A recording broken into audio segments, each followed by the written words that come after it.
Hello friends, this is Tim Collins coming to you again with our Weekend Word. Because I think Noah is just a fascinating character and he's very inspiring to me. Hebrews 11:7 says, by faith Noah, when warned about things not yet seen, in holy fear built an ark to save his family. By his faith he condemned the world and became heir of the righteousness that comes by faith. I want to focus today on that phrase, he built an ark to save his family. You have to understand, Noah preached for over 100 years and only 8 people were saved. 8 people in 100 years. Now, in fact, nobody but him and his family. I'm a pioneer pastor's kid. I remember those cold winter days when we would get to the church early.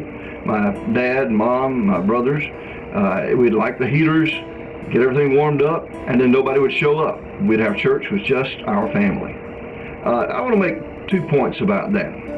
In the first place, doing what God has called you to do is worth doing, even if only a few people show up, even if it's just your family. Doing what God has called you to do is worth doing. If I preach my entire life and only my family has gotten saved, it's worth doing. It's worth doing. And I talk to pastors. This, I guess, may be directed to somewhat at preachers, because I talk to pastors all the time that they quit having Sunday night services because nobody shows up. We don't have revivals through the week because nobody shows up. And the truth is, maybe 10% of the congregation might show up, but it's worth doing.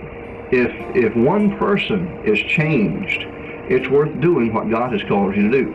The other thing I want to point out is when you obey God, the results are not your problem.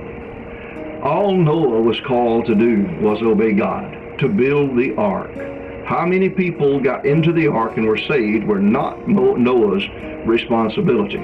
If we don't worry about the outcome, we simply obey God regardless of what the outcome is projected to be or will be or we can foresee it to be.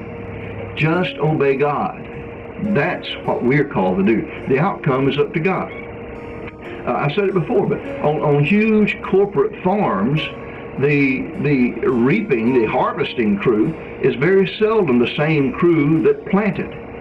In the wheat farms in Kansas and Nebraska, huge combining teams just travel from state to state, from farm to farm with their combines because they're tremendously expensive pieces of equipment. And the average farmer, it's easier to hire these guys than to buy a combine. So these combining farms travel farm to farm, harvesting the wheat. So the crew that planted the wheat crop knows they will never see the harvest. They're not responsible for the harvest. Their job is to plant. It's the same with us. Our job is to simply obey God, do what God has called us to do. The outcome is up to Him. When God says plant, plant. If you're fortunate enough that God allows you to reap, then reap faithfully. But don't think that harvest is to your credit. The harvest equally goes to those who planted it.